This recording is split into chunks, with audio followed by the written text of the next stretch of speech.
We have a market today which feels superficially like 2000. And I think it's going to play out initially like 2000. And then, unfortunately, is going to phase, as he suggests, into the 70s, where the deflationary effects on the economy and the stock market will result in a world rather like the 70s, where all assets are simply much lower priced than they are today. A word on inflation too. I completely agree with Ray on short-term problems, which I would summarize as monetary and general Federal Reserve over-stimulus for 30, 35 years, the war and COVID, all of those three influences guaranteeing that we have a relatively intractable problem in the short to intermediate term.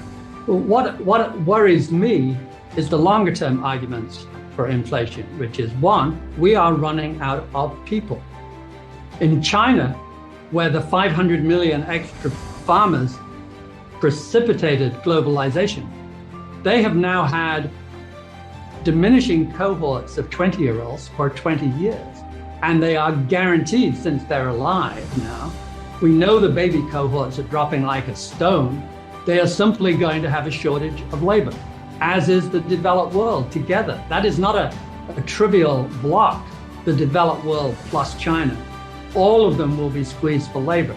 After the bubonic plague, they had a 100-year honeymoon period in which wages went up so much it wasn't reached for another several hundred years in the Industrial Revolution. And we are entering a period where labor is simply scarce, which feels to me inflationary. And at the same time, we have a scarcity beginning in resources. And we keep an original, unusual index at GMO. It's 36 equal weighted important, the most important commodities. So it's not dominated by oil. And it showed a declining pattern for 102 years, from 1900 to 2002. And yes, it was interrupted by World War I and World War II and OPEC. Why wouldn't it be? But it wanted to go down. It went down 70%. It took the index down to 30.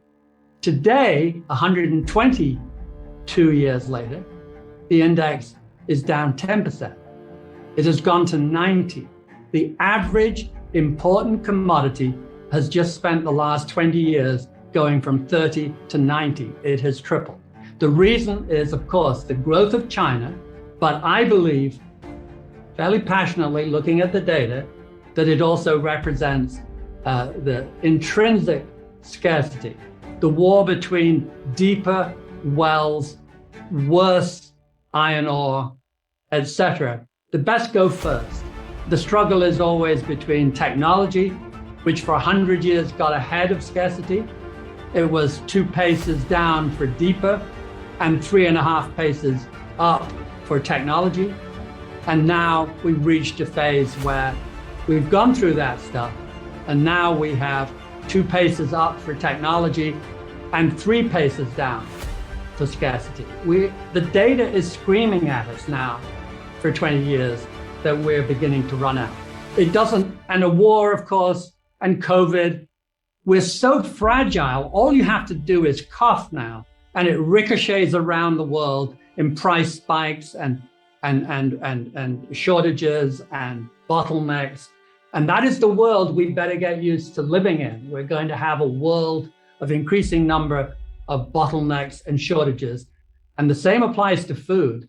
The UN Food Index is higher today than any time in its history of the last 50 years, since it started, okay? So you have price pressure on raw materials, metals, food. You have price pressure long-term on labor. This surely feels like a new era in which inflation will be part of the background music, just like it was in the 20th century, and perhaps more so. The risks of a debt bubble breaking, the risks of an equity bubble breaking, have simply not been understood by our Federal Reserve since Paul Volcker. They are incredibly naive. They haven't even got a clue. They're not even interested in the idea.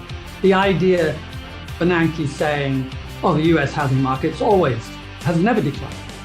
It merely reflects a strong US economy. Alan Greenspan encouraging, et cetera, right through until today. They don't realize that they're playing with such fire. My second point, high levels of debt are just far too often seriously dangerous and should be, in general, discouraged actively. That should be one of the responsibilities of top management, including the Fed, et cetera. And let me just give you an example. Why do you like low rates? Because it encourages debt. Why do you like more debt? Because it encourages growth. That's the argument. So let me give you the ultimate statistical test of that. We start in 1985, and we have been modestly increasing the debt to GDP ratio, all debt together, just drifting slightly up due to technology. And then the technology, I mean the introduction of more and more sophisticated financial instruments, but not rising dramatically. And then in 85, it tilts to a 45-degree angle and shoots across any page and goes from about 1.1 times GDP to well over 3.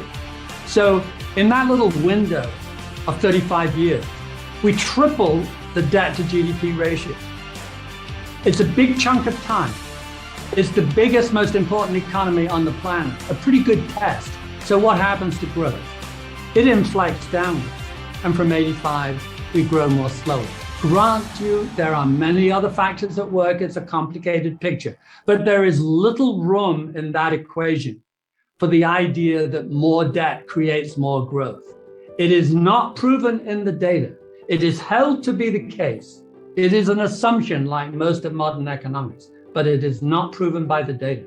I would suggest that there is no evidence at all that increased levels of macro debt to GDP have anything to do with growth. They have everything to do with higher risk, though, from time to time. Ray made me think that when we're selling our resource portfolio, we have a wonderful exhibit that looks at the correlation between all the major sectors, utilities, consumption, and so on, consumer goods. And there's only one where, as the time period lengthens, the correlation drops, and that is resources. And resources drops to such good effect that based on the last 80 years of data, every rolling 10-year period, that the 10-year correlation is negative. So if you believe in inflation, you know that resources do very well. You also know that in the long run, it's strongly negative. It's negatively correlated, modestly, with the rest of the portfolio. As we're seeing today, when they do well, it puts a burden on the rest of the economy and they do bad. So there is a very strong case here for a resource portfolio. On resources, just a point that the last time we had a super bubble in commodities, there were very large new mines waiting to come online. What has happened since the 2011 crunch, when China slowed down in its heavy industrializing, and the growth rate for iron ore and coal dropped from double digit to 0, dead flat for 3 years in a row, breaking the back of the resource industry. They have not done any capex. It takes 5 to 15 years to bring on a mine. They have not been doing this. There are no great reserves of lithium, cobalt, copper, nickel, even iron ore to come online this time. And everybody knows it.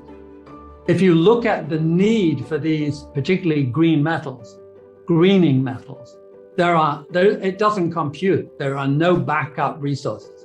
And that applies right across the length and breadth of resources. They have not been capexing, even in oil and gas, for the last 10 years.